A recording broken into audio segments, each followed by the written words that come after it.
लगातार हम फील्ड पे रहते हैं और लगातार हम फील्ड से खबरों को आपको दिखाते हैं, आप तक पहुंचाते हैं, हर तरीके की कवरेज हम करते हैं। लेकिन कुछ खबरें ऐसी हम तक पहुंचती हैं जिससे हम भी शेयर कर रह जाते हैं। बीइंग अ जर्नलिस्ट, जब ऐसी खबरें हमारे सामने आती हैं तो डर हमें भी लगता है। आपको बताएं कि एक ऐसी ही खबर छत्तीसगढ़ के बीजापुर से आ रही है।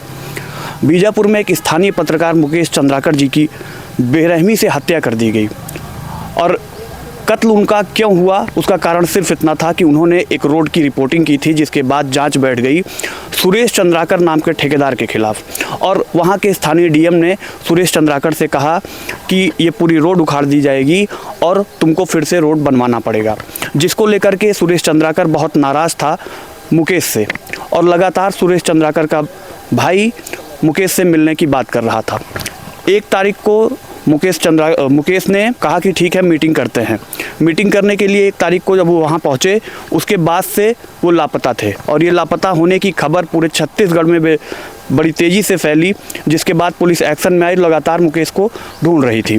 और अचानक ये सूचना मिली कि सुरेश चंद्राकर के घर बने सेफ्टी टैंक में एक लाश होने की सूचना मिली, जिसके बाद पुलिस वहां पहुंचती है और उस सेफ्टी टैंक को तोड़ा जाता है और जिसमें से मुकेश चंद्राकर की लाश बरामद की जाती है। आपको बता दें कि मुकेश चंद्राकर वही पत्रकार हैं, आपने सुना होगा बीते कुछ साल पहले बस्तर में एक सीआरपीएफ के जवान को नक्सलियों ने बंधक बना लिया था। मुकेश चंद्राकर उस पत्रकार की टीम में शामिल थे जो पत्रकार जा करके नक्सलियों से समझौता करके उस जवान को बचा कर लाए थे। और उसमें मुकेश चंद्राकर जी अपने स्प्लेंडर बाइक पर बैठा करके उस जवान को वहां से लेकर आए थे। तो देखा जाए कहीं ना कहीं बस्तर संभाग में वो पत्रकारिता करते थे, स्थानीय पत्रकारिता करते थे और लगातार नक्सलियों से और तमाम व्यवस्थाओं से वो लड़ते रहते थे और वो नक्सलियों से भी जीत कर आए थे। लेकिन आज इस व्यवस्था ने उनको हरा दिया। अब देखना यह है कि भारतीय जनता पार्टी की सरकार, विष्णुदेव साय की सरकार मुकेश चंद्राकर को न्याय दिला पाती है या नहीं, क्योंकि लगातार छत्तीसगढ़ में, हम छत्तीसगढ़ के रायपुर में इस वक्त हैं और लगातार छत्तीसगढ़ से हमें ऐसी खबरें सुनने को मिलती हैं। कहीं चाकूबाजी हो रही है, कहीं लड़कियों के साथ बलात्कार हो रहा है, हत्याएं हो रही हैं, लगातार ऐसी खबरें आ रही हैं। और वहीं विष्णुदेव साय खुद अपने सोशल मीडिया हैंडल से या उनकी पूरी सरकार अपने आप को वाहवाही लूटने में लगी रहती है कि हम नक्सलियों का खात्मा कर रहे हैं, हम ये कर रहे हैं, हम वो कर रहे हैं। लेकिन देखा जाए तो आज छत्तीसगढ़ में कोई भी सुरक्षित नहीं है। एक पत्रकार की, एक स्थानीय पत्रकार की इतनी बेरहमी से हत्या कर दिया जाना बहुत ही निकृष्ट है, क्योंकि ये पत्रकार लॉबी हमेशा जनता की आवाज़ बनती है, जनता की आवाज़ को उठाती है और कहीं ना कहीं आज पत्रकारों को ही हाशिए पर खड़ा कर दिया गया है। पत्रकारों की सुरक्षा को लेकर के सरकार क्या कर रही है, ये भी बड़ा सवाल है। अब ये देखना है विष्णुदेव साय की ये सरकार, भारतीय जनता पार्टी की सरकार जो छत्तीसगढ़ में लोगों को सुरक्षा का दावा करती है, वो इस पर क्या एक्शन लेती है। और ऐसी खबरें जब हमारे सामने आती हैं तो कहीं ना कहीं हम लोग भी फील्ड पर रहते हैं, तमाम चीज़ों को देखते हैं, झेलते हैं और उनसे लड़ते रहते हैं। लेकिन एक पत्रकार साथी का इस तरीके से बेरहमी से हत्या कर दिया जाना, आपको बताएं कि सेफ्टी टैंक जैसे शहरों में अमूमन घर के नीचे ही होता है, लेकिन गांव में चूंकि जगह ज़्यादा होती है तो घर के थोड़ा बाहर बनाया जाता है।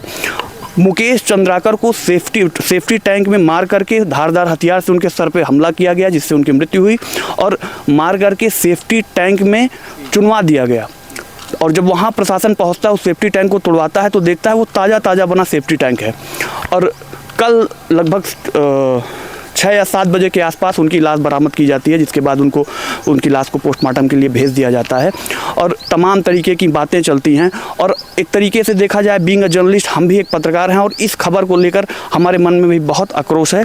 और मैं ये चाहता हूँ कि पूरे देश के पत्रकार जो जहाँ भी पत्रकारिता कर रहा हो, चाहे गाँव में कर रहा हो, शहर में कर रहा हो, दिल्ली में कर रहा हो, मुंबई में कर रहा हो या कहीं भी, उन सबको एक होना चाहिए और एक हो करके छत्तीसगढ़ प्रशासन से ये मांग करनी चाहिए, विष्णुदेव सरकार से ये मांग करनी चाहिए कि मुकेश चंद्राकर को न्याय मिले। और लगातार जो पत्रकारों के खिलाफ ऐसी चीज़ें होती हैं, हम ज़मीन पे उतरते हैं, हम हर अव्यवस्था से लड़ते हैं, हम हर अव्यवस्था को उजागर करते हैं, चाहे वो जनता के मुद्दे हों, चाहे वो कोई भी ऐसा मुद्दा हो, हम सामने लेकर आते हैं, सरकार तक हम पहुंचाते हैं, प्रशासन तक हम पहुंचाते हैं। लेकिन अगर आज हमारी ही लॉबी असुरक्षा के घेरे में है तो इसका कारण कौन है, इसकी जिम्मेदारी कौन लेगा? क्या मुकेश को न्याय दिला पाएगी ये भारतीय जनता पार्टी की सरकार, अपने आप को सुशासन की सरकार कहने वाली विष्णुदेव साय की सरकार? ये देखना दिलचस्प होगा और हम सब एक होकर कम से कम अपने अपने चैनल से, अपने अपने हैंडल से मुकेश के लिए ये मांग करें कि उनको न्याय दिलाया जाए विष्णुदेव सरकार के द्वारा।